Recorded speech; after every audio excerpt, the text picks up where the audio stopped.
Hello, ladies and gentlemen. Got a couple of quick ideas I want to run by you here. We're going to talk about quadratics, some principles of quadratics, and some things that we should probably remember about from grade 10 and maybe take it a little bit farther. So let's start talking about a quadratic. Okay, first of all, a quadratic is any equation in the form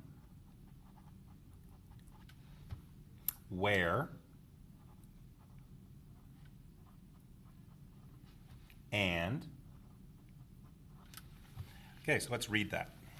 A quadratic is any function in the form y equals ax squared plus bx plus c, where a, b, and c are numbers from the real number system, but a cannot equal 0. Why can't a equal 0? Because if a equals 0, then this x squared would be multiplied by 0. That would leave us with 0 plus bx plus c, and that would leave us with a linear, not a quadratic. And a linear is not a quadratic. So to be a quadratic, a cannot equal 0. We have to have that x squared in there, okay? B can be 0. B can definitely be 0. And c can definitely be 0. But a cannot be 0. So that's a quadratic. Now I'd like to extend our concept of function notation a little bit. This is the way you've been writing it forever. I'd like to just push that a little bit and have you write it like this now. And what this says is that we're going to have a quadratic. We're going to call that quadratic y, but it's going to be in terms of the variable x, which means that we have an x here and an x here. So that means in terms of the variable x. Now, just to show what that means and how we would use something like that, is perhaps I would like to allow the x value to equal 2. So then I would put a 2 in there, and what you would do is you would go through and you would put a 2 everywhere there was an x. So like this says, in terms of the variable x, we have the x squared and the x. This what it says, in terms of x equals 2. That's what that means. And so we put a 2 in for everywhere there's an x. Conversely, let's say instead I wanted to know the value when x equals 5. So you would get, and you'd work that out. Lastly, the weirdest way maybe I could do this is by putting in another variable. And what that says is that in terms of a new variable, t. So our new quadratic isn't going to have x's anymore. It's going to be in terms of t. Okay, so that's just taking you a little bit. This is called function notation.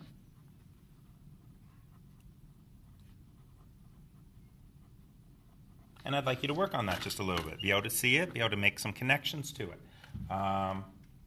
Let's see, what else do I want to talk about? So that's a quadratic. That's what a quadratic stands for. Now, in terms of graphing a quadratic, that's actually something else. Graphing a quadratic is something called a parabola. There's a reason why there's a different word there. That is, it is the graph of a quadratic on a Cartesian plane. So a parabola is defined as the graph of a quadratic on a Cartesian plane. And as we saw in the video before, quadratics can have some roots that aren't real, in which case they can't be shown on a Cartesian plane. Other parts of the quadratic can be shown on a Cartesian plane. So there's a difference between the quadratic and the parabola. The parabola is a picture of the quadratic on the Cartesian plane only. If there's anything to do with that quadratic that's complex, it won't be shown up in that picture. Okay? So a quadratic is the algebra, and a parabola is the graph.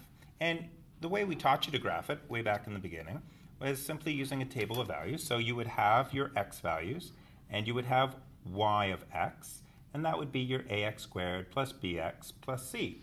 And you'd put in different values, -5, -1, 0, 3, etc. And this would give you different y values. You'd put in -5 for x, or you'd put in -1 for x, or you'd put in 0 for x, or you'd put in 3 for x. And these would give you values. What you would then do is take those two things and make what's called a coordinate pair. And this would go along the x-axis, and this would go along the y-axis. And you would do that for all of them. And lo and behold, what you would get is something that looks like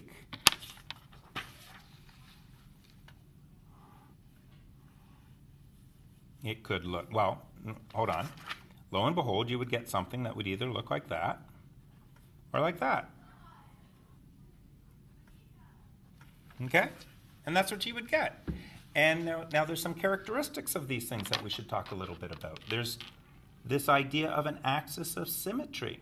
Both of them have a vertical axis of symmetry. That is a vertical line that cuts right through half of them, right through the midpoint. Well, midpoint, but it reflects over that line and you get a mirror image, okay? So that's what we call the axis of symmetry. Axis of symmetry.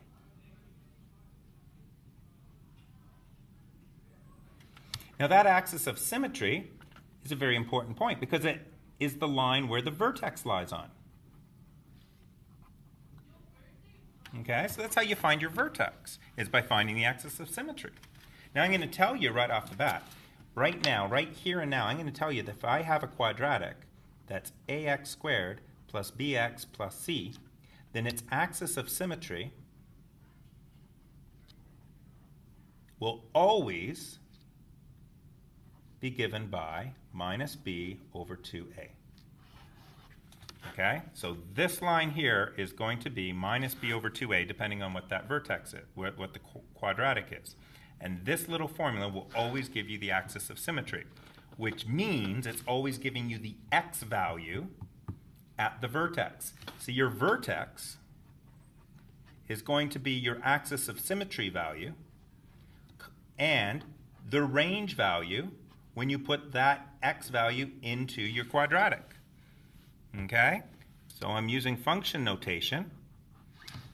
So when I take this value and I plug it into y, that's going to plug it in for x into the function y, that's going to give me this range value. And that was my domain value, which is this point right here is negative b over 2a, comma y, negative b over 2a. Okay? That's probably enough about the overall idea about quadratics, and we'll come back and talk about discriminants and how we're going to work with those.